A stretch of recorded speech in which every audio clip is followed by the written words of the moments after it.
አስጨነቀኝ እኮ በእናትህ ተነስ። ነቀው ጨነቀኝ።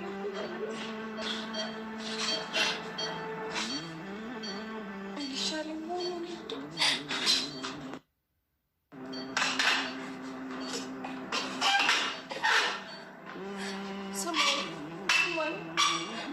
ስማኝ፣ ተነስ በእናትህ ተነስ እባክህ። እባክህ እንደዚህ እንድትጎዳ እኮ አልፈልግም።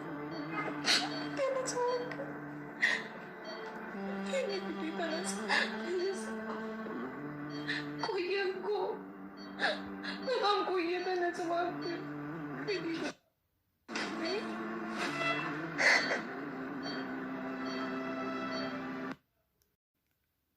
Yooyyaa harka fuunee nageenyii fi jaalalli waaqayyoo isiniif haa baay'atu. Akkam jirtu nagaa keessanii maatii obsi kaayyoo warri taatan mara keessaniifuu nagaan waaqayyoo isiniif haa baay'atu. Lafa jirtanitti anis nagaa kiyyaa inni nagaa keenya baay'isimmoo gooftaan haa eebbifamu. Maatii kiyya warra naaf hin taane immoo maatii kiyyatti dabalamaa laayik sheer gochuudhaan na jajjabeessaa yaada qabdan naaf barreessaa isiniin jechuun jaaladha. Tole akkuma agartanii Abrish jechuudha dhugaa waaqayyoo baay'ee nama gaddisiisa jechuudha. Aga isaatii kanatti of hin beekne jechuudha Abrish. Aga isaatii kanatti of hin beekne baay'ee waan nama gaddisiisudha dhugaa baay'ee waan nama gaddisiisudha. Abrish ergane miidiyaa isaanii chaanaalii isaanii hordofuu jammaree waggaa lama hin ta'a jechuudha. Garuu guyyaa kana keessatti waggoota kana keessatti yeroo hundumaa wal loluu yeroo hundumaa jechuudha. Sababbii ishiitiin illee nama faanallee walitti bu'aa, hiriyaasaa faanallee walitti bu'aa, maatii faanallee sababbii ishiitiin walitti bu'aa, ishii faanas walitti bu'aa. Waggaa lama guutuu xoorinatti isaan gidduu ture dhugaa dubbachuuf akkuma beektanii jechuudha. Garuu sana keessatti guyyaa tokko wanta akkanaa sarara qaqqabee hin beeku. Mudannoon akkanaas mudatee hin beeku. Garuu inni alana isa yoo macarrashaati jechuudha. Dhugaa baay'ee nama rari jechuudha. Maaliif inni obboloota koo namni jechuudha gaafa lolli isatti baay'atu jechuudha. Gaafa lolli isatti baay'atu cinqatiidhaan guutama namni jechuudha. Indum kan abbaa manaa fi wanti keessattuu karaa abbaa manaatii fi karaa haadha manaatiin lolli namatti dhufe jechuudha. Amma deebi'anii tasgabbiin uumamutti amma deebi'anii nagaan gidduu isaanitti bu'utti baay'ee ulfaataadha jechuudha. Baay'ee ulfaataadha. Yaanni bakka jireenya namaa namatti dukkaneessa jechuudha. Dhugaa rabbii abbaan manaa fi haati manaa wal lolan taanaan amma gidduu isaanitti nagaan bu'ee amma gidduu isaanitti tokkummaan deebi'utti baay'ee miidhaa guddaa suuraa qaqqaba saallachuudha jechuudha. Baay'ee miidhaa guddaa keessi isaanii nyaatamaa deema, sammuun isaanii nyaatamaa deema. Dhugaa waaqayyoo jireenya namaa namatti dukkanaa jechuudha. Abbaan manaa fi haati manaa gaafa walitti bu'an jechuudha. So inni kuni amma kana indoomoo garaatti baattee ilmoo isaa garaatti baattee gargar irraan ba'uuf gaafa yaaddu amma mishiitti isatti haa dhaga'amure dhugaa dubbachuuf jechuudha. Abrish jechuudha durumaan keessa isaa nyaatamaa dhume. Durumaan keessa isaa dhumaa dhufe jechuudha. Dhugaa sammuun isaa durumaan nyaatamaa dhume cinqateedhaani.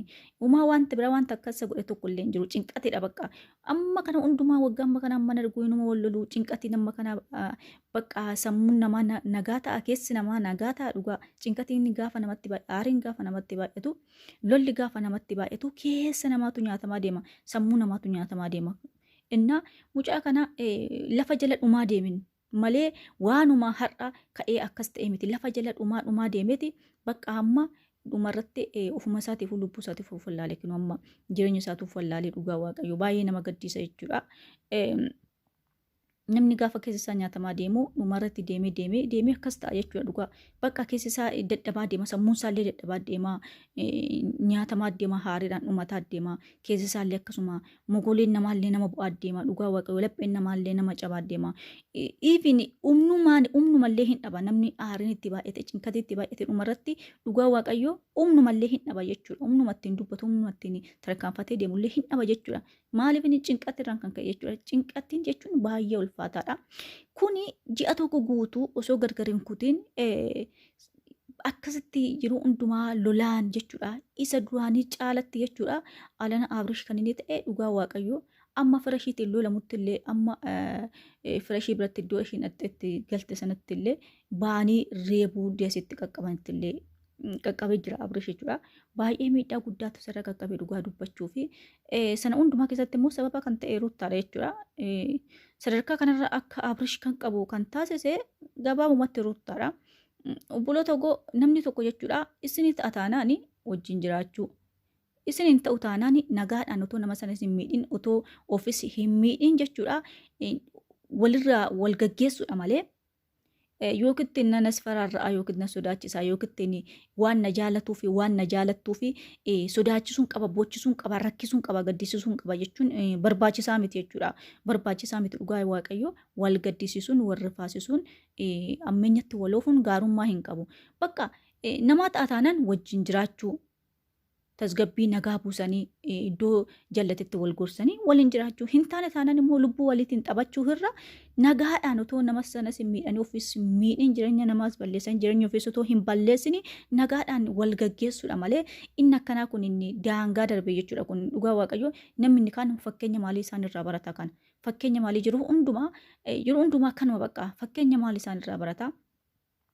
Kanaaf keessattuu isas taatee ishis taatee wanta isaan gidduu jiru jechuudha. Rakkina isaan gidduu jiru hiikuudha malee furmaata itti laachuudha malee ishiin yoo inni ittiin lole baatee dhiira biraa qabattee wajjin adeemuun hin qabdu, wajjin viidiyoo waraabuu hin qabdu. Hundum viidiyoo waraabuu yoo miti dhiira tokko faana haasa'uu bilbila ishii kaastee haasa'uu yoo hin qabdu jechuudha. Dhiira tokko faana argamtee viidiyoo waraabuu yoo miti. Innis immoo akkasuma haasa'uu miti wajjin argamuu miti. Innis akkasuma wajjin bilbila kaaseetu dubartii tokko faana haati manaa osoo jirtu haasa'uu hin qabu jechuudha. Maaliif gidduu isaaniitti furmaata gochuudha. Wanta gidduu isaanii jiru gufuu gidduu isaanii jiru buqqisuudha. Wanta irratti yeroo hundumaa wal dhaban kun ciqiciqii yeroo hundumaa isaan gidduu isaanii jiru irratti furmaata laachuudha malee jireenya walii jeequun hin barbaachisu jechuudha. Yoo hin taane immoo taate jechuudha gargarii hiikkachuu gargar ba'uu nageenyaan jechuudha. Innaa ijoolleen kun egaa yeroo hundumaa wal loluu walitti bu'uu ji'a tokko gaaniiti torban tokko lama gaanii torban sadii gaanii deebi'anii haraaramu.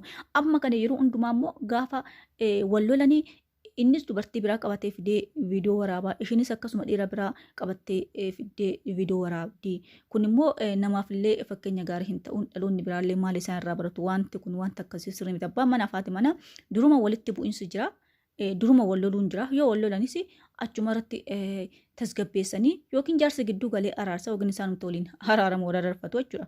Yoo hin taane immoo taate seeraan isaa ta'u jaarsaan isaa ta'u adda adda hiikkatu jechuudha.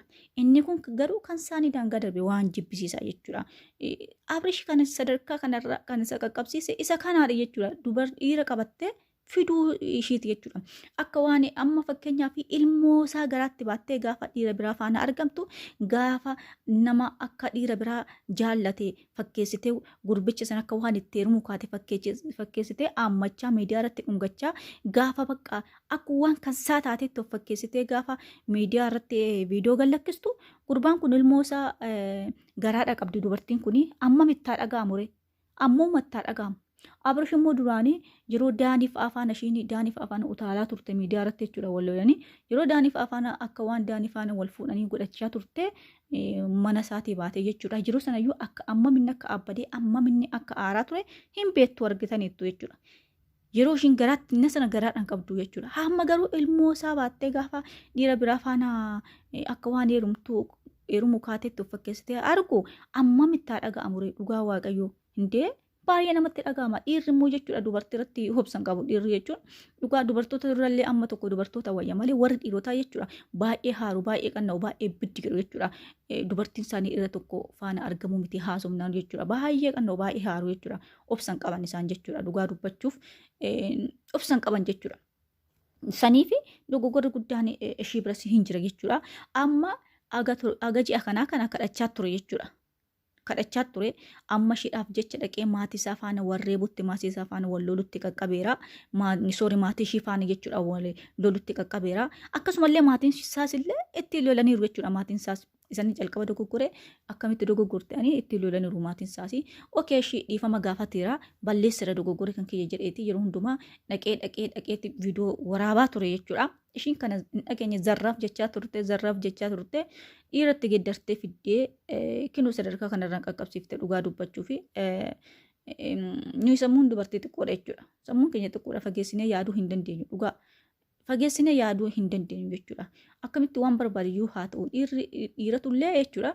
Dhiirri dubartii 10 yoo qabatee dhufe irraa bareeda dhiira waan ta'eef garuu dubartiin waan gochuu hin dandeessu yoo abbaan manaa ishii irratti fuudhe baatee fuuchuu hin dandeessu.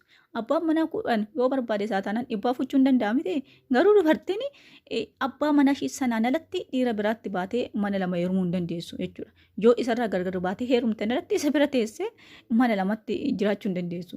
Saniif akkas gochuun ishii gaarii miti gabaamatti akkas gochuun ishii gaarii hin turre okee haa gootu gaa edda gootees immoo jechuudha qinaasisuudhaafis haarii isaas edda gootee bakka bakka hundumaa sadarkaan makanaa adeemuu hin qabdu dheeressuu hin qabdu bakka aarsuudhaafis qixaatuudhaafis yoo goote illee torban tokko gahaadha ture bulii 2-3 gahaadha ture ji'a amma kana hundumaa torban amma kanaa aarsaa turtee torban amma kanaa guggubaa turtee yookittiin addarraa baatee bakka isin barbaadu jettee irraa fagaattee iddoo inni argu hin teenye iddoo inni hin agarre hin teenye sootirii fuula fuuldura deemtee dhuftee fuula fuuldura naannoftee bakka yookittiin garaa hin kutannee yookittiin immoo garaa hin laaftee mana ishiitti deebitee hin gallee akkamitti taaree mucaan kun otoo inni ishiinillee amma tokko